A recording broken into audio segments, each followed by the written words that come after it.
আসসালামু আলাইকুম। আপনারা জানেন মানুষের একটা ছোট্ট জিনিস বানাতে লাগে 1 ঘন্টা, আর আমার লাগে 3 ঘন্টা। কিন্তু ভুল বুঝবেন না, আমি মোটেও স্লো না। আমি কিন্তু অনেক ট্যালেন্টেড।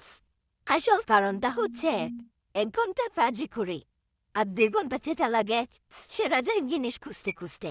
এই যেমন ধরেন, এই মাত্র কাছে দিয়ে কাটলাম, আর 5 সেকেন্ড পর কাছে রায়। আমি বলি এখানেই তো ছিল, এখানেই তো ছিল, গেল কোথায়? আর আড়াল থেকে তিনি বলেন, না আপু, আমি আর নেই, আমি লুকিয়ে গিয়েছি। কুকি তারপর শুরু হয় আমার সিজন 5।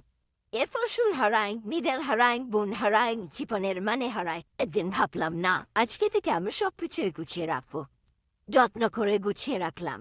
তারপর কোথায় রেখেছি সেটাও ভুলে গেলাম। নতুন কিনতে না দেওয়া পর্যন্ত মনে পড়ে না। এরপর আর শুনবেন, যেদিন আমি খাওয়া দাওয়া সবার আগে করে ফেলি, পরে যখন সবাই খেতে বসে, আমি নিজে থেকে এসে বলি আমি খাবো না, আমার ক্ষুধা নেই। খাবে না মানে তুমি তো 10 মিনিট আগে 2 প্লেট খেয়েছো। সেই হলো আমার অবস্থা। আর সবচেয়ে ডেঞ্জারাস ব্যাপার কি জানেন? সবচেয়ে গুরুত্বপূর্ণ জিনিসটা আমি সবার আগে ভুলে যাই। যখন জরুরি কোনো কাজে কারোর সাথে দেখা করতে যেতে হয়, বেচা মানুষ দৌড়ে দৌড়ে এসে বসে থাকে, অপেক্ষা করে। আর আমি বাসায় বসে বসে ভাবি আজকে তো আমার কোনো কাজই নেই। আপনারা হয়তো ভাবছেন আমি ডাক্তার দেখাই না কেন। জি করেছি, তাও করেছি কয়েকবার।